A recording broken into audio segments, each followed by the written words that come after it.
Shalom, selamat pagi semuanya. Tidak terasa sudah hari Jumat kita mendengarkan tuntunan sepekan, dan hari ini kita akan mendengarkan kebenaran firman Tuhan. Kalau sebentar sebelum mendengarkan firman Tuhan, kita mau masuk ke hadirat Tuhan. Kita percaya di pagi hari ini kita mengucap syukur sama Tuhan atas kebaikan, penyertaan, perlindungan Tuhan dalam kehidupan kita. Sampai hari ini kita bisa dikasih nafas hidup. Sampai hari ini kita mengucap syukur kepada Tuhan. Mari masuk hadirat Tuhan lebih lagi. Oh, Rabba Syakara, Rabba ya, Rabba ya, Rabba ya, Rabba. Oh, Rabba Syakara, Rabba ya, Rabba ya, Rabba ya, Rabba ya, Rabba ya, Rabba. Terima kasih ya Tuhan buat pagi hari ini ya Tuhan. Terima kasih Kau begitu baik bagi setiap kami ya Tuhan. Kami yang menyaksikan live streaming ini ya Tuhan. Kami percaya lawatanmu terjadi di rumah-rumah ya Tuhan. Terobosan terjadi di rumah-rumah saat ini di dalam nama Tuhan Yesus. Kami percaya ya Tuhan. Apapun keadaan kami ya Tuhan, apapun kondisi kami saat ini ya Tuhan, kami percaya Kau yang selalu menopang dan menolong setiap kami ya Tuhan. Oh Rabba Syakara, Rabba ya, Rabba ya. Kami mengucap syukur ya Tuhan atas penyertaan perlindungan-Mu ya Tuhan, dan nafas hidup yang Kau berikan sampai hari ini. Terima kasih Tuhan Yesus yang baik. Oh Rabba Syakara, Rabba ya, Rabba ya, Rabba. Pada saat ini ya Tuhan, kami ingin berjumpa muka dengan muka ya denganmu ya Tuhan. Biarlah ya Tuhan kami mau duduk yang fokus ya Tuhan kepadamu ya Tuhan. Oh Rabba Syakara, Rabba ya, Rabba ya. Mari kita sembah Tuhan lebih lagi, sungguh-sungguh pada Tuhan. Oh Rabba Syakara, Rabba ya, Rabba ya, Rabba ya, Rabba ya, Rabba ya, Rabba ya, Rabba ya, Rabba ya, Rabba ya, Rabba. Oh Rabba Syakara, Rabba ya, Rabba ya, Rabba ya, Rabba.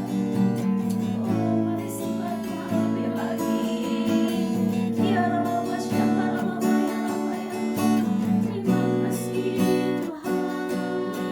Haleluya.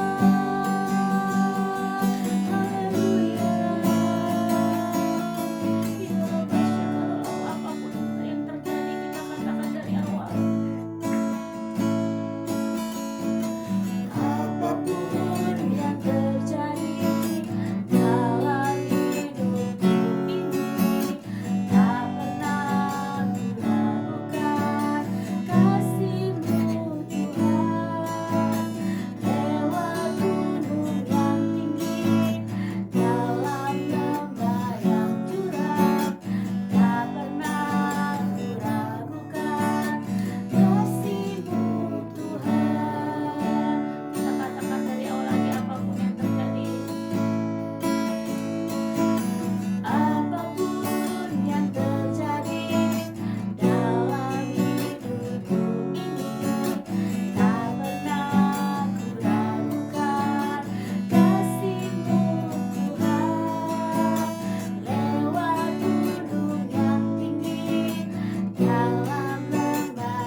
kami akan mendengarkan firman-Mu ya Tuhan. Biarlah firman ini ya Tuhan, Kau urapi hamba-Mu yang akan menyampaikan kebenaran firman Tuhan. Biarlah ya Tuhan, oh Rabba Syakaralaba ya, apa yang hamba-Mu sampaikan ya Tuhan, semua itu berasal daripada-Mu ya Tuhan. Biarlah nama-Mu ditinggikan, nama-Mu dimuliakan ya Tuhan. Biarlah hamba-Mu yang bukan siapa-siapa ini ya Tuhan, Kau urapi lebih lagi ya Tuhan. Kami juga berdoa ya Tuhan, bagi yang mendengar ya Tuhan dan membaca firman ya Tuhan, kami percaya firman yang kami baca dan kami dengar ya Tuhan, oh menguatkan kami ya Tuhan, menegur kami bila kami salah ya Tuhan. Biarlah membentuk kami menjadi karakter Kristus ya Tuhan, dan hidup berkenan di hadapan-Mu. Kami percaya firman yang kami dengar saat ini ya Tuhan menjadi kekuatan setiap kami ya Tuhan, dan kami lakukan dalam kehidupan kami sehari-hari ya Tuhan. Terima kasih ya Tuhan, terima kasih di dalam nama Tuhan Yesus. Haleluya, amin. Shalom semuanya, selamat pagi. Rasanya tidak mau berhenti ya kalau sudah memuji dan memuliakan nama Tuhan. Kayaknya hati merasa tenang, sukacita, damai sejahtera dalam kehidupan kita ya Bapak Ibu semuanya. Dan saya sebelumnya mengucapkan terima kasih buat Bapak dan Ibu Gembala yang memberi kesempatan saya untuk menyampaikan kebenaran firman Tuhan. Bukan kuat dan kehebatan saya, tapi semua ini semua karena Tuhan. Terima kasih. Pagi hari ini saya akan menyampaikan kebenaran firman Tuhan, yaitu dengan tema bertekun di dalam iman.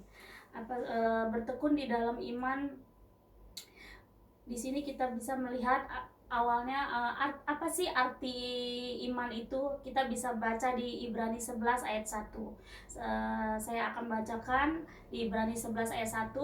Demikian bunyi firman Tuhan. Iman adalah dasar dari segala sesuatu yang kita harapkan dan bukti dari segala sesuatu yang tidak kita lihat. Amin saudara-saudara. Walaupun kita tidak melihat firman, tidak melihat di depan mata atau tidak lihat kenyataan di depan mata, tapi kita percaya apa yang kita harapkan jika di dalam Tuhan itu akan terjadi di dalam nama Tuhan Yesus. Amin Bapak Ibu. Di sini kita melihat iman itu adalah suatu sikap yang lebih daripada sekedar percaya. Iman adalah keteguhan hati untuk mempercayai hal-hal yang belum terjadi atau terlihat. Karena mendengar firman Tuhan dan kemudian tetap percaya sekalipun dalam situasi yang tidak memungkinkan untuk percaya. Amin Bapak Ibu. Di sini saya akan menyampaikan kebenaran firman Tuhan, di mana bagaimana caranya kita menumbuhkan iman kita di dalam Tuhan. Di sini saya ada beberapa tokoh Alkitab ya yang tentang iman ya. Di sini saya menyampaikan tokoh yang saya lihat ya dalam firman Tuhan di Daniel 3 ayat 15 sampai 18. Di situ tentang tokoh Alkitab yaitu Sadrak, Mesak dan Abednego. Di situ saya lihat begitu luar biasanya iman mereka percaya kepada Tuhan. Saya akan bacakan firman Tuhan. Demikian mungkin udah sering dengar, tapi di sini kita sama-sama mau belajar lagi. Demikian firman Tuhan. Daniel 3 ayat 15 sampai 18. Sekarang jika kamu bersedia demi kamu mendengar bunyi sangkakala, seruling, kecapi, rebab, gambus, serdam dan berbagai-bagai jenis bunyi-bunyian, sujudlah menyembah patung yang kubuat itu. Tetapi jika kamu tidak menyembah, kamu akan dicampakkan ketika itu juga ke dalam perapian yang menyala-nyala. Dan dewa manakah yang akan dapat melepaskan kamu dari tanganku? Lalu Sadrak, Mesak dan Abednego menjawab Raja Nebukadnezar, tidak ada gunanya kami memberi jawab kepada Tuanku dalam hal ini.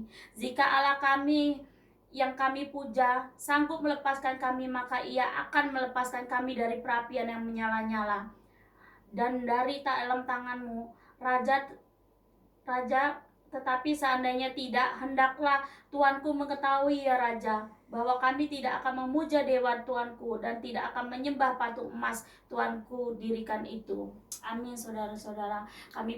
Kita percaya ya dari kisah tokoh ini ya, benar-benar dia luar biasa, mereka luar biasa percaya kepada Tuhan. Dan walaupun tidak sekalipun tidak mereka tetap percaya kepada Tuhan, tetap mengandalkan Tuhan. Tuhan Yesus itu luar biasa dengan iman mereka. Kita melihat dari kisah ini ya tuh, dengan perapian menyala-nyala, dia ternyata Tuhan menolong mereka, Sadrak, Mesak, dan Abednego. Tuhan Yesus dahsyat, Tuhan Yesus luar biasa. Saya tidak akan lama-lama untuk ini, saudara-saudari bisa membaca di Daniel 3 tentang kisah Sadrak, Mesak, dan Abednego. Dan di sini saya mau kesaksian dalam kehidupan saya, dalam kehidupan nyata saya ya, begitu Tuhan itu luar biasa menolong saya dan suami. Ketika dulu saat saya setelah menikah, saya itu tidak punya rumah, saya ngontrak ya bareng mertua gitu kan. Saya bekerja di daerah utara dan suami saya di daerah selatan. Kami tinggal di Jakarta Utara juga. Di situ saya pada saat itu saya hamil gitu kan. Di situ saya dan suami bawa motor ya, ketika kami melihat juga dengan lajur yang sama gitu, melihat suami, istri, dan anak gitu. Tiba-tiba hujan deras, terus di situ kami berdoa, seandainya cuma berkata kepada Tuhan gitu, dalam kita berbincang berdua gitu. Seandainya kita punya kendaraan, mungkin tidak akan seperti mereka, kehujanan, punya anak kehujanan, kepanasan gitu. Di dalam kandungan saya pegang di perut saya yaitu, saya cuma bilang, saya berkata di dalam hati saya, Tuhan, saya percaya pada saat anak saya lahir, anak saya tidak akan kehujanan, kepanasan. Itu di iman saya. Saya bilang sama Tuhan, saya tetap terus berdoa, berusaha dengan bekerja, dengan mengandalkan Tuhan. Saya nggak nyangka pada saat itu, suatu ketika sebelum anak saya lahir, tiba-tiba bos saya punya suami tiba-tiba menawarkan sebuah mobil gitu. Mobilnya bukan mobil baru ya Bapak Ibu, itu mobil second. Tapi itu juga anugerah buat kami ya, biarpun second tapi mengucap syukur aja dalam segala apapun yang Tuhan berikan. Nah, pada saat itu saya puji Tuhan itu luar biasa. Saya maksudnya tidak ada tanpa DP. Nih, diberikan mobil, kamu ngangsur aja gitu.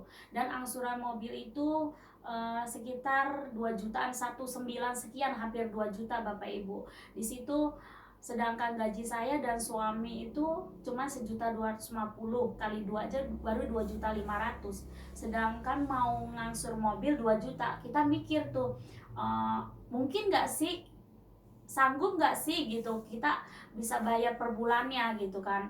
Pada saat itu pergumulan tuh, saya bawa dalam doa bersama suami, saya doa sama Tuhan, dan saya yakinkan suami agak takut juga, tapi saya di situ tuh saya doa sama Tuhan, dan Roh Kudus itu menuntun saya dan meyakinkan saya untuk saya percaya Tuhan itu dahsyat, Tuhan itu luar biasa. Dia akan menyanggupkan setiap angsuran yang akan dibayar setiap bulannya gitu kan. Dan akhirnya puji Tuhan, kami melakukan dan mengokekan apa yang bos tawarkan gitu kan. Puji Tuhan, Tuhan itu luar biasa. Dan akhirnya kami tiap bulan itu bisa membayar Bapak Ibu. Itu Tuhan itu sungguh luar biasa. Memang kami cuma sales ya. Kalau sales kan tahu sendiri ya, gaji itu nggak seberapa gede. Tapi dari komisi, dari penjualan itu, kalau kita bisa jualan itu dapatnya lumayan ya Bapak Ibu. Di situ Tuhan itu luar biasa, mencukupkan demi hari, demi bulan. Dan tidak sampai pada saat itu juga ya Bapak Ibu, saya juga punya harapan ya. Setiap manusia itu ada keinginan dan harapan. Boleh kita punya menghayal, boleh nggak? Boleh Bapak Ibu gitu kan. Harapan kita boleh nggak setinggi langit? Boleh juga. Tapi Tuhan akan memberikan sesuai dengan kebutuhan kita, bukan dengan keinginan nafsu duniawi kita ya gitu. Di situ pada saat saya punya mobil, tapi kan saya belum punya rumah tuh Bapak Ibu.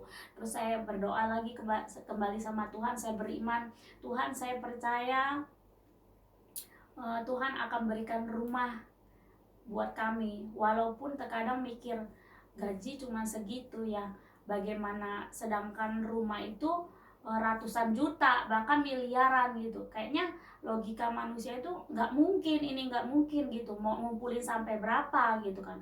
Udah itu buat DP pun harus puluhan sampai ratusan juta juga gitu kan, sedangkan kebutuhan hari-hari aja lumayan gitu. Tapi Tuhan itu luar biasa dengan ketekunan saya sama suami.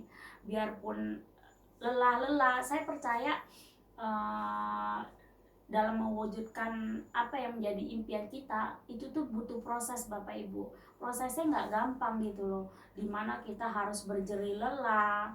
Saya harus sama suami itu awal-awalnya kehujanan, kadang kepanasan, naik motor gitu kan. Bayangin aja Bapak Ibu, udah kayak lagu aja tuh, dari utara ke selatan gitu. Benar-benar suami itu ngantri saya dari ke utara baru ke selatan, dia bekerja balik lagi ke utara untuk menjemput saya gitu. Dan kami juga makan apa itu enggak, bukan di restoran mewah gitu loh, masih ya pokoknya kita irit-irit karena kita mau menabung untuk membeli rumah gitu dan mengangsur mobil gitu. Bayar harga Bapak Ibu, bukan kita punya keinginan tapi kita nggak mau berusaha. Saya percaya tidak akan terwujud semua itu, benar nggak Bapak Ibu? Dan pada saat kita bertekun di dalam iman dan kita melakukan dengan sungguh-sungguh, taat setia kepada Tuhan, saya percaya itu semua terwujud.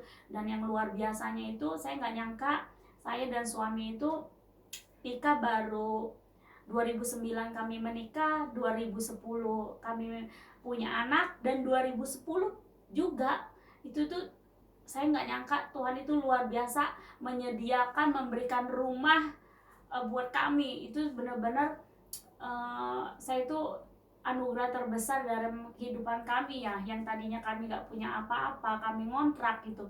Tuhan berikan dengan caranya Tuhan, melalui orang lain, melalui orang-orang di sekeliling kita gitu loh. Kita percaya dengan kita mengandalkan Tuhan dan iman percaya kepada Tuhan, apa yang menjadi kerinduan kita dengan sungguh-sungguh hati pasti Tuhan kabulkan. Amin Bapak Ibu. Demikianlah kesaksian dari saya, dan saya juga akan menyampaikan kebenaran firman Tuhan. Gimana sih cara menumbuhkan iman percaya kita kepada Tuhan?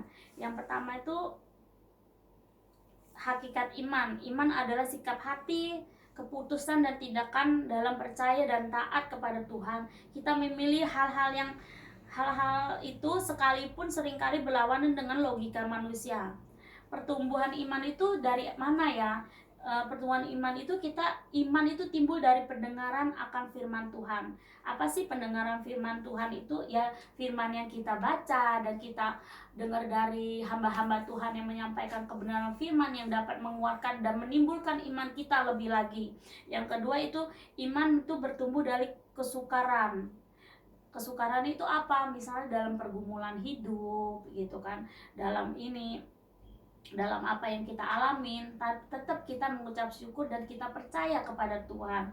Itu dalam iman timbul dalam pendengaran itu kita bisa baca di Roma 10 ayat 17 Bapak Ibu. Dan yang kedua itu iman bertumbuh dalam kesukaran, kita bisa baca di 2 Timotius 3 ayat 10 sampai 7. Dan yang ketiga, iman itu dibangun. Bagaimana pertumbuhan iman itu?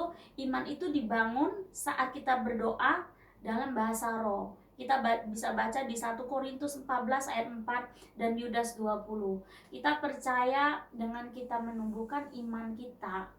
Yang pertama itu kita harus sering mendengarkan firman Tuhan dan membaca firman Tuhan dan melakukannya. Amin Bapak Ibu. Terus yang kedua, di dalam keadaan apapun pergumulan hidup kita, baik susah maupun senang, kita tetap mengucap syukur kepada Tuhan. Yang ketiga itu kita bangun dalam iman kita dengan berdoa, bersekutu lebih intim kepada Tuhan, dengan berbahasa roh yang bisa kita intim lagi dengan Tuhan.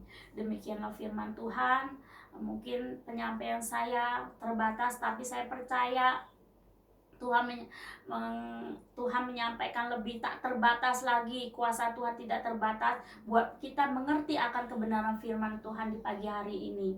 Demikian firman Tuhan. Saya mengucapkan terima kasih. Biarlah selesai dari firman Tuhan ini di pagi hari ini kita mendapatkan sesuatu yang baru. Kita membawa kemenangan demi kemenangan di dalam Tuhan. Terima kasih. Tuhan Yesus memberkati. Shalom.